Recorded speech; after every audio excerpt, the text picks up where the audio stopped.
Andrade Malo. ¿Cómo le va? ¿Qué tal receta nuestra señal, subsecretario? Bienvenido, muy buenos días. Es Alberto Quintana. Hola Alberto, buenos días a todos quienes nos escuchan. Por este lado los escucho claro y fuerte, así que muchas gracias. Qué bueno, qué bueno. Vamos hablando, metámonos en materia y justamente sería importante arrancar, ¿no? Hay varias iniciativas que desde el 24 de mayo del 2021, cuando iniciaba pues su periodo administrativo, el presidente Lazo ha ido impulsando para darle fuerza a la lucha anticorrupción. El día miércoles hubo una reunión en Carondelet y justamente se busca, ¿no? Darle fortaleza a una política pública que salga más allá de las esferas de Carondelet, donde participe el Estado, es decir, que los representantes de las distintas entidades y funciones también se adhieran, se unan a esta verdadera cruzada que necesitamos para ir erradicando este mal. ¿Cuáles son los lineamientos de esta nueva propuesta que ahora se está impulsando? Bienvenido. Muchas gracias Alberto. Bien, sí, efectivamente, como lo mencionas, eh, desde el 24 de mayo se ha tomado, digamos, el gobierno nacional ha tomado una actitud activa, proactiva, de construir en materia de integridad pública y anticorrupción. Ya vamos a hablar de qué nos referimos cuando hablamos de esto. Han habido algunos antecedentes. El propio 24 de mayo se expidió, digamos, de entre los primeros papeles, por decirlo así, que firmó el presidente, está el decreto ejecutivo número 4, que son las normas de comportamiento ético gubernamental. Y hay algunos hitos importantes que, digamos, felizmente los iremos conversando de esta entrevista si nos cuenta el tiempo. Lo que yo quiero contarles primero que nada es justamente lo que hace referencia, ¿no? Esta semana, el día martes 26 de octubre, si no falla la memoria, claro, martes 26 de octubre, hubo una reunión muy importante de coordinación entre todas las autoridades del Estado. ¿Quiénes estaban? Estaba convocado y liderado por el presidente de la República, Guillermo Lasso, y estaba con la presencia de los presidentes de las otras cuatro funciones del Estado, es decir, las cinco funciones en total, todas las superintendencias y otros organismos de control clave como SRI, WAF, SERCOP. Estaba también cinco personas, observadores de distintos estamentos de la sociedad civil, como los gremios de trabajadores, de empresarios, prensa, universidades y las organizaciones sin fines de lucro que se dedican a temas de transparencia y lucha contra la corrupción. ¿Y para qué? ¿Para qué se reúnen todas estas personas? Fue una primera reunión que nos lleve a, digamos, que permita coordinar acciones, definir consensos para construir un real sistema nacional de integridad pública. ¿Qué es esto, un sistema nacional de integridad pública? Bien, esto es muy interesante. Si nosotros nos ponemos a pensar cuando hablamos de temas relacionados a la corrupción en nuestro país y en otros de la región, pero hablemos del nuestro, en los últimos años, es común que estamos muy enfocados en lo que denominamos muchas veces la lucha, la batalla, la guerra contra la corrupción, lo cual es muy importante y que tiene que ver con digamos, una dinámica de ir investigando y sancionando los casos que surjan, lo cual es importante, hay que hacer. Pero no podemos quedarnos solo en eso. ¿Por qué? Porque lo contrario estaremos, yo no sé si recuerdan digamos, quienes lo vieron en la escuela se acuerdan del mito, digamos, en la historia de Hércules que peleaba contra la Hidra. Los que somos más de mi generación nos acordamos de la película de Disney de Hércules, donde también salía, en la cual básicamente es este monstruo que le cortas una cabeza y crecen dos, ¿verdad? El problema de la corrupción, si lo vemos únicamente como, digamos, una lucha contra cada caso que presenta, es que nos vamos a pasar como la hidra. Vamos a sancionar, apresar, digamos, poner la multa o la glosa, lo que fuera, a un caso y cuando nos damos cuenta van a salir dos o tres más. ¿Por qué? Porque no estamos, si es que solo nos dedicamos a eso, la parte punitiva, a la sanción, no estamos realmente luchando contra las causas de la corrupción, sino que solamente estamos yendo al síntoma, ¿verdad?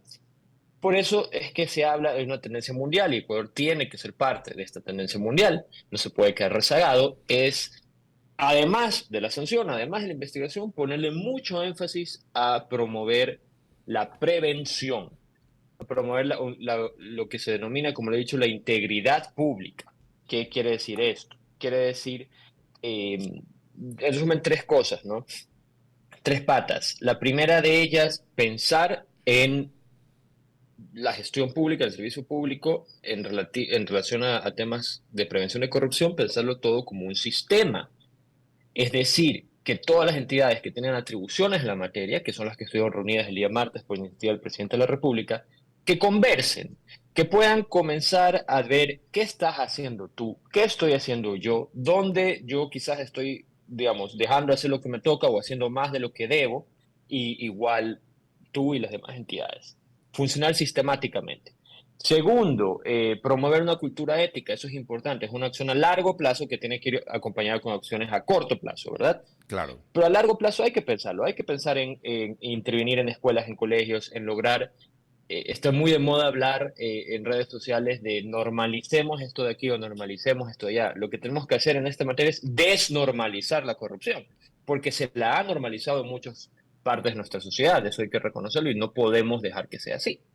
Y una tercera pata, eso sí, es lo que yo hablaba hace un momento, que es la sanción, ¿no? Lo que llaman usualmente una rendición de cuentas, sea social o sea mediante, digamos, ante las autoridades de control, en el sentido de que, claro, también la impunidad es terrible. Si se mantiene la impunidad, pues se va a mantener la corrupción. Entonces, hay que combinar estas tres cosas. Y la idea de esta reunión, que fue el día martes y que fue realmente muy productiva, es que todas las entidades públicas se vean a los ojos y conversen sobre el tema, Claro. porque... Ahora, Perdón. subsecretario, justamente, no, y perdón, el error era mío, yo decía miércoles, fue el martes esta reunión pues No, tranquilo. en el salón amarillo. Y un temita, ¿no? Claro, hay que trabajar en el tema, pero de forma integral. Veo que el enfoque es integral, ¿no? Porque exactamente, pues hablar solamente de la sanción, hay entidades, por ejemplo, que no aplican las normas ISO antisobornos, por ejemplo, no le dan importancia a a los procesos en los cuales tienen que calificar a nuevos colaboradores. Entonces, todo ese tema, por ejemplo, la gente se quedaba absorta, ¿no? Yéndonos a un temita que también la gente le pone mucha atención en el proceso de selección de nuevos policías, por ejemplo, decir que trataron de ingresar gente adulterando documentos. Es algo terrible porque la gente dice, caramba, pero ¿dónde estamos? Pero hay que trabajar en eso, en lo que llamamos la Ujú. integralidad, ¿no? De acuerdo, sí, absolutamente de acuerdo. Mira, que lo que me dice, por favor, dígame, llámame Roberto nomás, no, no hay ningún problema. De los temas que se trató el día martes, eh, hubo algunos puntos en común entre cosas que todos los intervinientes dicen esto es claro. Lo que tú señalas es una de ellos, digamos, no específicamente la policía como tal, sino eh, la necesidad que tiene el Estado, todo el Estado, entiéndase, desde el gobierno central hasta la escuela fiscal más pequeña o la junta parroquial rural más alejada, de mejorar sus procesos, fortalecer sus procesos respecto a la gestión del talento humano, todo lo que tiene que ver con eso, que es selección, que es lo que nos comentas, Claro. evaluación e incluso la posibilidad de la desvinculación en los casos de personas que han estado inmersos en actos, en irregularidades o actos de corrupción. Hay una debilidad importante en el sentido que eh, es muy difícil por la norma actual desvincular a servidores públicos que se sabe que están en actos irregulares de corrupción.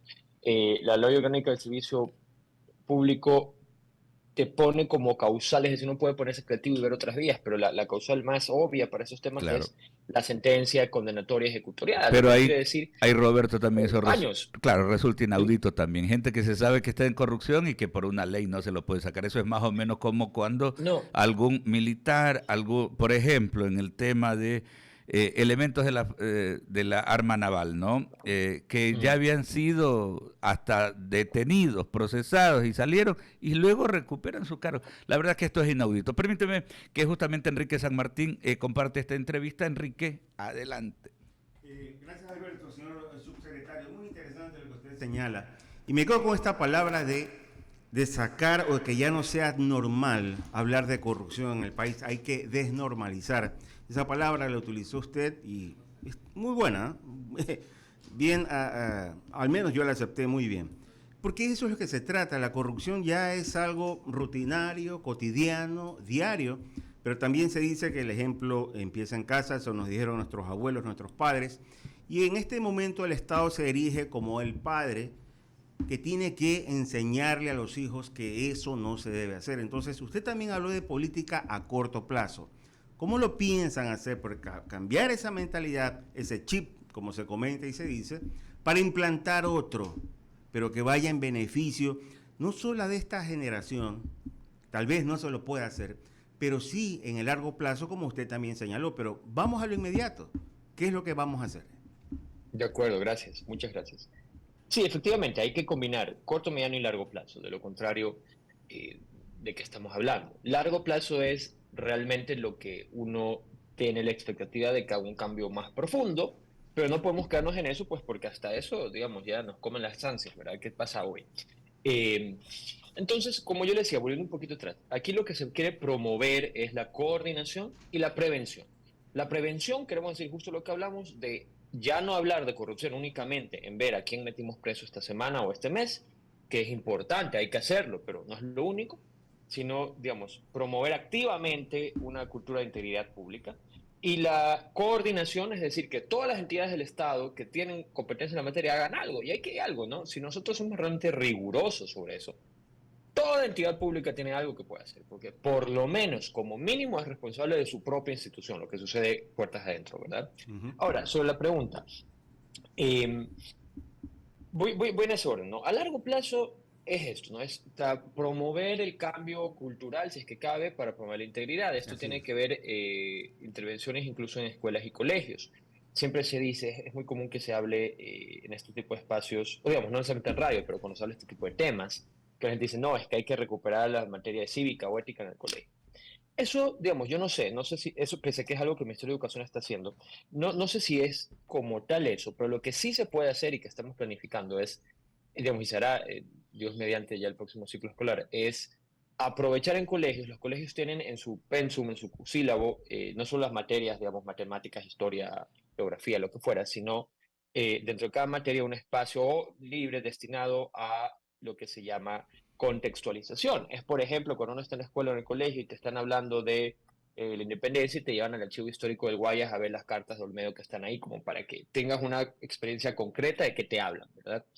La idea es aprovechar ese tipo de espacios en las distintas materias para que los niños, niñas y adolescentes tengan una contextualización de por qué la corrupción o la falta de ética les afecta, ¿no? Que puedan sentirlo y no solo hablar de ello. Bien, eso como vamos más largo plazo. Luego, más corto y mediano plazo, la Secretaría de la que formo parte ha publicado desde el mes de julio una estrategia nacional anticorrupción que busca poner cuáles son los objetivos donde queremos hacer avances y más recientemente un plan de acción de cómo, digamos, qué vamos a hacer concretamente para llegar ahí.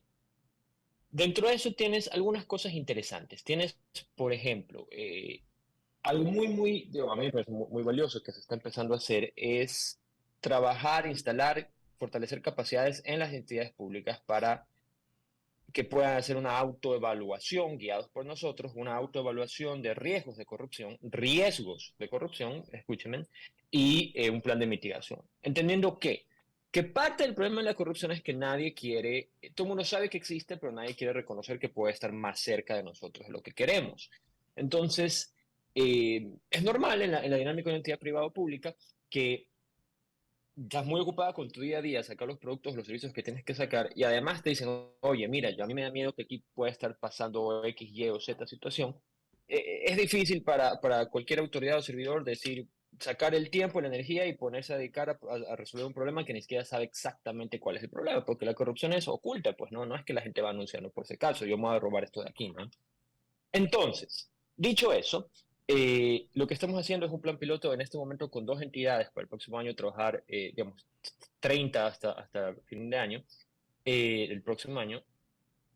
Una metodología que hemos desarrollado nosotros, pero inspirada y validada por la Oficina contra la Droga y el Delito de Naciones Unidas, para trabajar, digamos, una suerte de auditoría preventiva. Es decir, te sientas con las áreas más importantes de la entidad, haces un trabajo de identificación de riesgos, para eso revisando la información de qué ha pasado antes en esta entidad, además de, digamos, entrevistas que tengan qué podría pasar, y sacas, digamos, los riesgos más altos. Y donde están los riesgos más altos, es decir, donde hay más impacto del riesgo o más frecuencia de que ese riesgo pueda ocurrir, haces un plan de mitigación.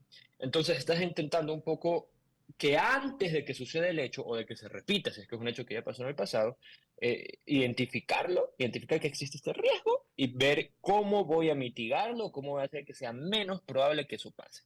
Eso es, por ejemplo, algo donde digamos que le tenemos bastante fe de que va a poder ayudarnos a combinar estas acciones corto y largo plazo. En el mediano plazo están siempre pues, los temas de reforma normativa o de mejora tecnológica, porque un gobierno o digamos, un Estado con más transparencia y con más interconexión y con mayor facilidad de trámites online es un Estado en el cual hay menos opciones a la corrupción.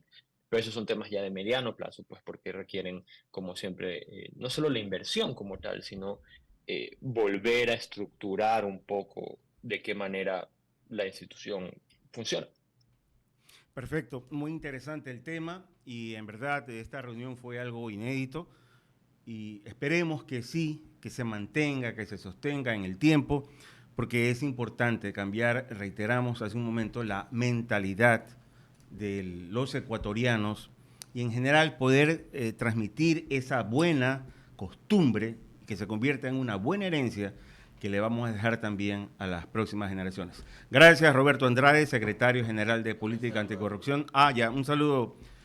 Mi querido amigo Roberto, ¿cómo te va? Discúlpame, me acabo de integrar a la mesa de diálogo. Ramiro, ¿cómo está? Qué gusto. Bien, se ha perdido usted, no se lo ve por Guayaquil, ¿ah? Bueno, ya ahorita estoy aquí, ya nos vamos a ver. Ok, siempre un placer, ¿ah? Muchísimas gracias, igualmente. Muchas gracias por el señor espacio. subsecretario. Muchas gracias, que tengan una buena mañana y gracias a quienes nos escuchan. Hasta luego. Igualmente, rápidamente saludamos al abogado Ramiro Cepeda. Ramiro, ¿qué tal? ¿Qué tal? Buen día, Bolo San Martín. Sí, tenemos que pagar un corte, nos dice Chale, para ir en orden con los tiempos. Vamos al corte.